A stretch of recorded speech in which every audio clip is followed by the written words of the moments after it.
Hello friends, welcome back to your own channel beginners point. और मैं हूँ श्रुति आपके साथ और हम देख रहे हैं क्लास 7 मैथ्स का एक्सरसाइज 13.2 का क्वेश्चन नंबर 3। इसमें हमें दिखाना है या हमें बताना है कि ये ट्रू है या फॉल्स है जो हमें दिया हुआ एक्सप्रेशन है वो। तो इससे पहले हमें सॉल्व करना होगा। तो चलिए शुरू करते हैं फर्स्ट एक्सप्रेशन से, जो कि है 10 × 10⁻11।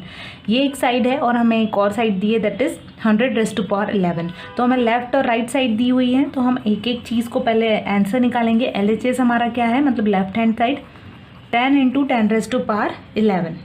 तो ये 10 के ऊपर पावर में कुछ नहीं है, मतलब यहाँ पर 1 होगा, मतलब 10⁻1 × 10⁻11, मतलब टोटल हो गया 10⁻12, राइट। इन दोनों की एडिशन हो जाएगी, तो ये हो गया 12। नेक्स्ट हम देखेंगे RHS में क्या होगा, ये है 100 की पावर में 11।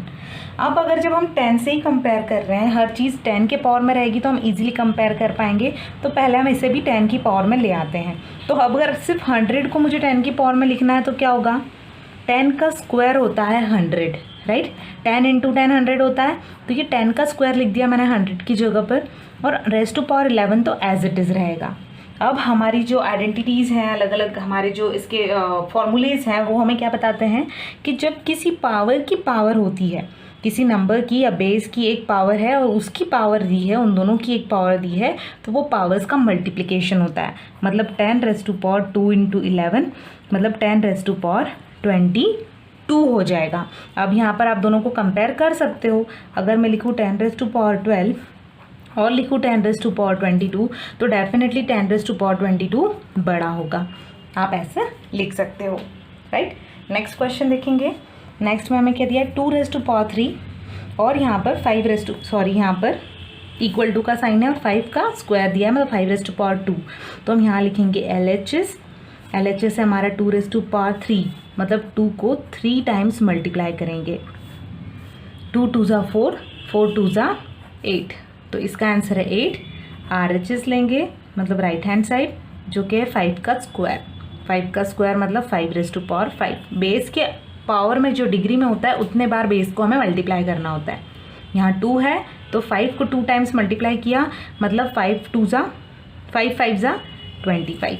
तो अगर कंपेयर करेंगे 8 और 25 में, तो 25 बड़ा है, मतलब 5 का स्क्वायर जो है वो बड़ा आएगा, राइट। नेक्स्ट देखेंगे।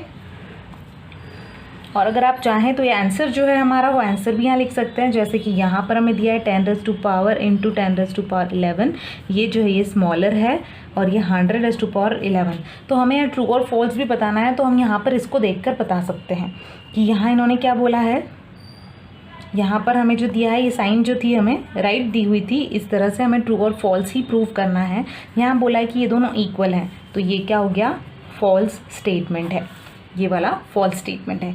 यहाँ बोला था 2⁻3 ग्रेटर है, लेकिन हमारे यहाँ पर क्या आया है, 5⁻2 ग्रेटर आया है, मतलब ये भी फॉल्स है, ठीक है। नेक्स्ट हम देखते हैं। नेक्स्ट में ये इक्वल बताया है, देखते हैं क्या आएगा।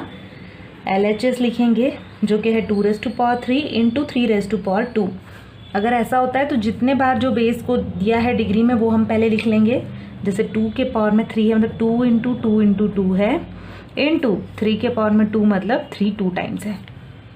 इनका मल्टीप्लिकेशन करके देख सकते हैं। 2 × 2 = 4, 4 × 2 = 8, 8 × 3 = 24 और 24 × 3 = 72 होता है, ठीक है। अब नेक्स्ट देखेंगे हमारी राइट हैंड साइड को, जो कि है 6�5, जो कि है 6 × 6 × 6 × 6 × 6। 5 टाइम्स लेना है हमें 6 को, तो 6 को 5 टाइम्स लेंगे। 6 6 = 36, 36 6 एंड देन 6 इस तरह से हमें 6 से मल्टीप्लाई करना है। तो यहाँ पर हमें इन सबकी मल्टीप्लिकेशन करनी है। तो अगर हम इस तरह से करते हैं तो 6 6 = 36, 36 6 = 216 होगा। देन अगेन 216 को हम 6 से मल्टीप्लाई करेंगे, जो 1296 आएगा, और 1296 को अगर हम 6 से करते हैं तो आता है 8776, जो कि बहुत बड़ा नंबर है। और यहाँ हमें बोला है कि ये दोनों इक्वल हैं, तो यहाँ पर हमारा स्टेटमेंट भी फॉल्स है, क्योंकि यहाँ पर 2⁻3 × 3⁻2 जो है वो स्मॉलर है 6�5 से, तो ये फॉल्स स्टेटमेंट है, राइट। और लास्ट हमें दिया हुआ है ये यहाँ पर LHS हमारा है 3⁻0। 3⁻0 मतलब क्या, हमारी आइडेंटिटी क्या कहती है, a⁻0 हमेशा 1 होता है। किसी भी बेस के पावर में अगर 0 है तो उसकी वैल्यू 1 होती है, मतलब ये 1 है। और यहाँ पर हमारा RHS क्या है 1000 और उसकी पावर में भी 0 है, तो इसकी पावर में 0 मतलब ये भी 1 होगा। तो यहाँ पर हमारी ये कंडीशन जो है ये सेटिस्फाई कर रही है, मतलब जो हमें दिया है वो राइट है, ये ट्रू है, क्योंकि दोनों की वैल्यू 1 1 आई है जो कि इक्वल है। ठीक है, तो इस तरह से क्वेश्चन नंबर 3 में हमें क्या करना था, सिर्फ ट्रू और फॉल्स बताने थे कि हमारे दिए गए एक्सप्रेशन सही हैं या गलत। तो यहाँ पर ये क्वेश्चन हमारा कंप्लीट होता है। फर्दर क्वेश्चंस को हम अपने अगले वीडियो में कवर करेंगे। Thank you so much, thanks a lot.